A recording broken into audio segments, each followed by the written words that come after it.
Brent, thank you. There are new details in the murder case of a Roanoke woman. Solonia Evans was shot and killed in 2019. 32-year-old Kai Lansana from Alexandria was arrested and found guilty of first-degree murder earlier this year. Today, he was in court to learn his fate. WDBJ7's Layla Mitchell was there and has more. I'm outside the Roanoke City Courthouse where Kai Lansana has just been sentenced to life plus 8 years for the murder of Solonia Evans.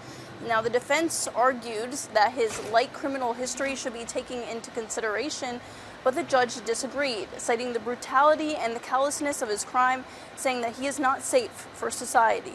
It's been 5 years since Solonia Evans was shot and killed on Moreland Avenue in southeast Roanoke. And today, her family heard the final word on the man responsible for her death. Kai Lansana, found guilty of first-degree murder in May, stood quietly in the courtroom Wednesday as the judge handed down his sentence. During the hearing, Evans' mother spoke to the judge in an emotional impact statement describing the devastation she and her family face every day from losing Evans. 5 years, 1 month, and 14 days we've had to live without Solonia.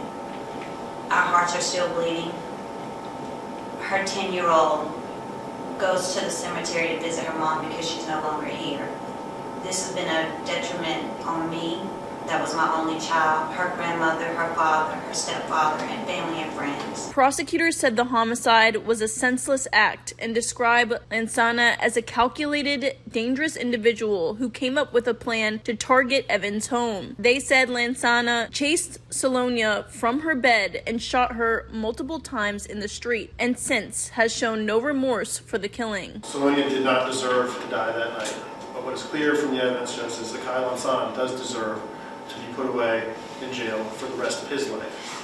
So, Judge, we are asking for a life sentence. Lansana's defense argued that his previous offenses were mostly petty crimes and questioned whether he was the one who pulled the trigger, pointing to another person who was involved in the homicide. Lansana had previously faced several burglary and property crime charges. The defense also raised concerns about his mental health and substance abuse issues, asking the judge for a 50-year sentence. If you knew Mr. Lansana's record before this crime, you would not come to a conclusion he's some dangerous, violent criminal who deserves to be put away for the rest of his life. But the judge rejected the defense's plea for leniency. You have demonstrated absolutely no remorse. Your actions that night and over the course of your life, as demonstrated by your criminal history, that reflects that you cannot operate in a law-abiding society. So the law, acting through this judge, will separate you from society. Reporting in Roanoke, Layla Mitchell, WDBJ 7. Today, people across the country are remembering the lives lost this day 20